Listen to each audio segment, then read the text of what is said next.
రాష్ట్ర వ్యాప్తంగా అన్ని మండలాల పరిధిలో అన్ని మండలాల పరిధిలో 2 సంవత్సరాల పూర్తి పాలన పూర్తయింది కాబట్టి ఈ 2 సంవత్సరాల్లో చెప్పినటువంటి హామీలు నెరవేర్చలేక వెన్నుపోటుకు 2 ఏళ్ళు అనే కార్యక్రమాన్ని మొదలుపెట్టి 3 విడతలుగా ఈ కార్యక్రమాన్ని చేయబోతా ఉన్నాం. 4వ తారీఖున 8, 9 తారీఖుల్లో అదేవిధంగా 12వ తారీఖున నియోజకవర్గ స్థాయిలో కార్యక్రమాలు చేపట్టడం జరుగుతూ ఉంది. దీనిలో భాగంగా నా నియోజకవర్గంలో కూడా ఈరోజు నేను కూడా పాల్గొనేది ఆత్మకూరు, వెలుగోడు మండలాల్లో పాల్గొనాల్సినది ఉంది. దాన్ని ఈరోజుగా నిన్న సాకుగా చూపించి నిన్న జరిగినటువంటి సంఘటన నా ఇంటి పైన దాడి చేయాలని ఒక ప్రయత్నం చేసినప్పుడు ఇక్కడ ఏదో లా అండ్ ఆర్డర్ ప్రాబ్లం వస్తూ ఉంది అని చెప్పి నాకు నోటీసులు పంపించి ఈ నియోజకవర్గంలో ఎక్కడే కానీ ఈ నిరసన కార్యక్రమాలు చేపట్టడానికి వీలు లేదు అని చెప్పి ఈరోజు నాకు పోలీసులు నోటీసు ఇవ్వడం జరిగింది. దానిలో భాగంగానే ఈరోజు ఆ కార్యక్రమాన్ని విరమించుకోవడం జరిగింది. అదే కాకుండా బుడ్డా రాజశేఖర రెడ్డి గారు ఒక కుటీలమైనటువంటి యుక్తితో నేను అక్కడ పాల్గొంటున్నాననే భయంతో అక్కడికి వస్తే ప్రజలు చక్రపాణి రెడ్డికి బ్రహ్మరథం పడతారు, కానీ మహానాడులో జరిగినటువంటి మీటింగ్కు మించినటువంటి ప్రజలు వస్తున్నారని తెలుసుకొని అక్కడికి వస్తే స్పీచ్ల ద్వారా ప్రజలను రెచ్చగొడతాడనే భయంతో ఆయన నా మీటింగ్లు క్యాన్సిల్ చేయాలనే ఉద్దేశంతో నిన్న ఒక పన్నాగం పన్ని ఒక కుట్ర చేసి ఒక ఆఫీస్ పైన దాడికి మనుషులను పంపించినట్టు యాక్షన్ చేసి నిన్న విరమింపజేయడం జరిగింది. ఈరోజు కార్యక్రమాన్ని విరమింపజేయడం జరిగింది. నేను బుడ్డా రాజశేఖర రెడ్డికి ఎందుకు భయం అని అడుగుతా ఉన్నా. నేను ప్రజాస్వామ్యయుతంలో ప్రజాయుతంగా మనం నిరసన కార్యక్రమాన్ని ఒక ప్రభుత్వాన్ని ప్రజలకు మేలు జరిగే విధంగా చేయాలంటే ప్రతిపక్ష పాత్ర వహించాల్సింది మేము.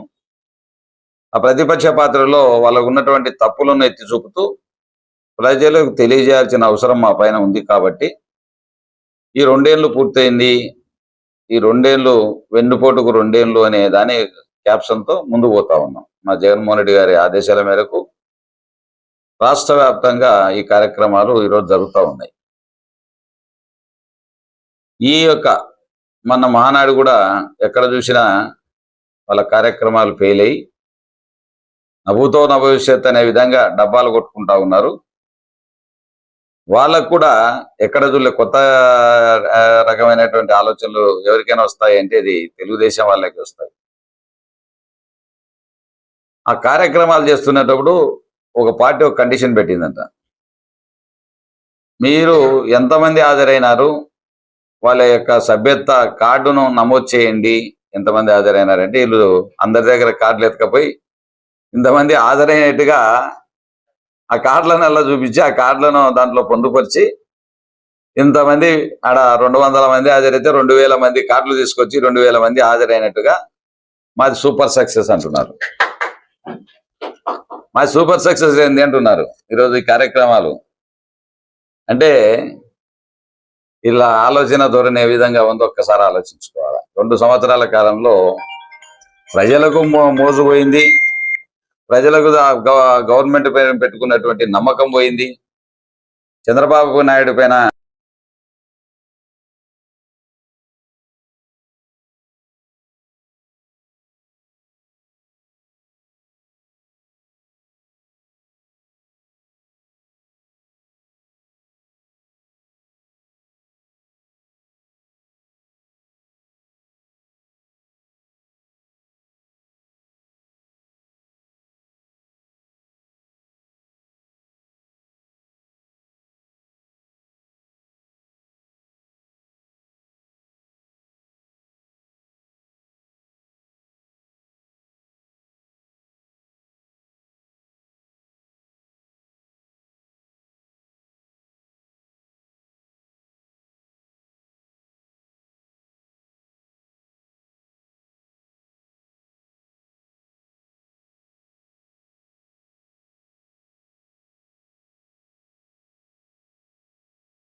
రాత్రి తాగి వచ్చి కొడితే మళ్ళీ హాస్పిటల్ పాలైతే ఆయనే చూపించి ఒక 5 లక్షలు ఖర్చు కూడా పెట్టుకున్నారు. అయితే మన అన్నయ్య చెక్ పోస్ట్లో పాపం వాళ్ళు ఏం చేస్తారు, ఎవరినైనా అడుగుతారు. అయ్యా ఎమ్మెల్యేని గుర్తుపట్టని వాళ్ళు ఉంటే నన్ను కూడా అడుగుతూ ఉంటారు. మాకంటే ఇప్పుడు ఎమ్మెల్యే లేం కాబట్టి మేము డబ్బులు కట్టిపోతూ ఉంటాం. ఆయన ఎమ్మెల్యే కాబట్టి ఫ్రీగా వదులుతారు. ఆయన ఒకవేళ పైన కార్డు ఉంటే ఇప్పుడు అడుగుతారు. ఎందుకంటే చాలామంది ఆ ఎమ్మెల్యే స్టిక్కర్లు ప్రతి వాళ్ళు వేసుకొని తిరుగుతూ ఉన్నారు కాబట్టి డూప్లికేట్ కాబట్టి అడుగుతారు, ఎమ్మెల్యేనా కాదా ఉండేదని అడుగుతారు.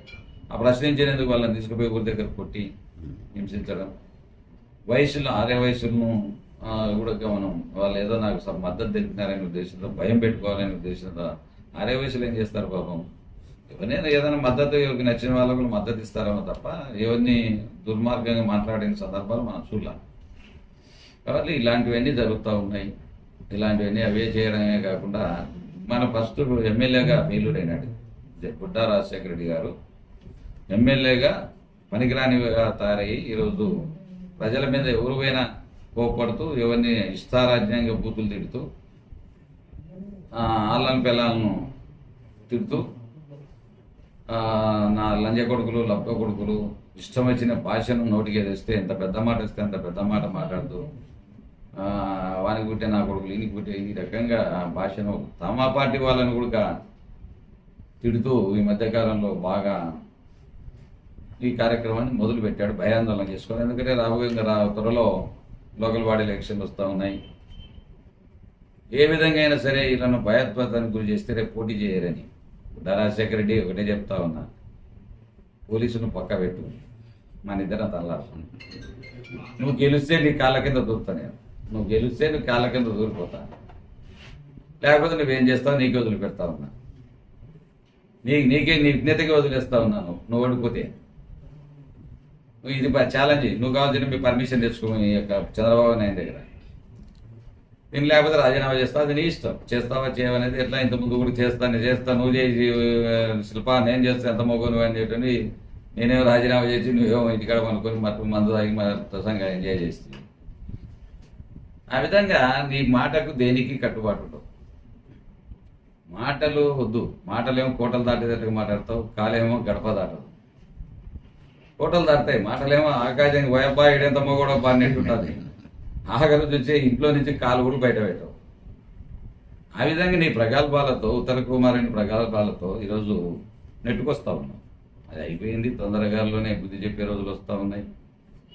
ప్రజాస్వామ్యయుతంగా మనం పాలన చేయాలి, ప్రజలకు మెచ్చే విధంగా పాలన ఇవ్వాలి. ఇవ్వండి, ఎవరొద్దన్నారు మిమ్మల్ని బ్రహ్మాండంగా. మీరు సూపర్ 6 కూడా చెప్పుకుంటున్నారు కదా ఈరోజు, బ్రహ్మాండంగా సక్సెస్, సూపర్ 7 సక్సెస్. ఏ బుద్ధి లేని ఆగడుకులు కాకపోతే మీరు 50 ఏళ్ళ పింఛన్ ఇచ్చినారని అడుగుతాను. డైరెక్ట్ సమాధానం చెప్పండి, వద్దు వేరే వద్దు. 50 ఏళ్ళ పింఛన్